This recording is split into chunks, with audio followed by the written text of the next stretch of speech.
এমনিই যে অন্ধকার, সেই অন্ধকারে এমনি কোনো কিছু দেখতে পাচ্ছি না। তার মধ্যে ভীষণ ভয় লাগতেছে। জায়গাটা একদম নিচ্ছুম, কোনো সারা শব্দ বলতে কোনো কিছুই নেই। কীরকম যেন ভয় ভয় লাগতেছে, খালি ঘুরতেছি। এক পর্যায়ে এরকম অন্ধকার গুহার ভিতরে ঢুকে পড়ছি। তারপরে ঢুকে যাওয়ার পরে দেখি আর বাইরে পারতাছি না। চারো মোড় দিয়ে খালি বট গাছ আর জঙ্গল, যেদিকে করে ঘুরি সেদিকে দেখি এরকম অবস্থা। দেখা ভয়ে শৈলের পশম দাঁড়ায় উঠতেছে।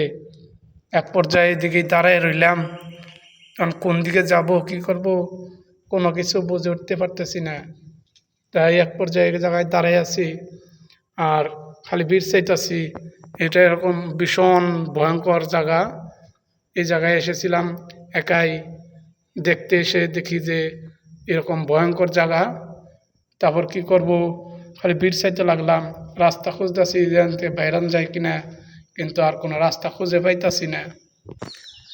এক পর্যায়ে খালি এই জায়গায় খালি ঘুরতেছি আর দেখতেছি, কিন্তু ঘুরে কোনো মুখী বাইরে যেতে পারতাছি না। এরকম ভীষণ অন্ধকার, আর দেখাই ভয়ে শৈলের পশম খালি দাঁড়ায় উঠতেছে। কোন দিকে কিভাবে রইছে কোনো কিছুই বুঝে উঠতে পারতাছি না।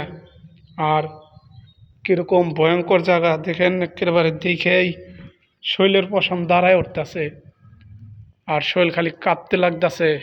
কোন দিকে করব তার কোনো কিছুই দিশা পাইতাছি না। এত ভয়ঙ্কর জায়গা।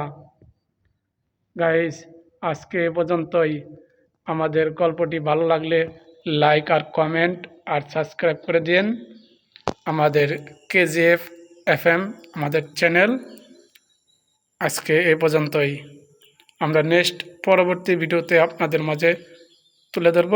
আপনারা সবাই আমাদের চ্যানেলটিকে লাইক আর কমেন্ট করেন আর চ্যানেলটি সাবস্ক্রাইব করেন যারা নতুন আছেন।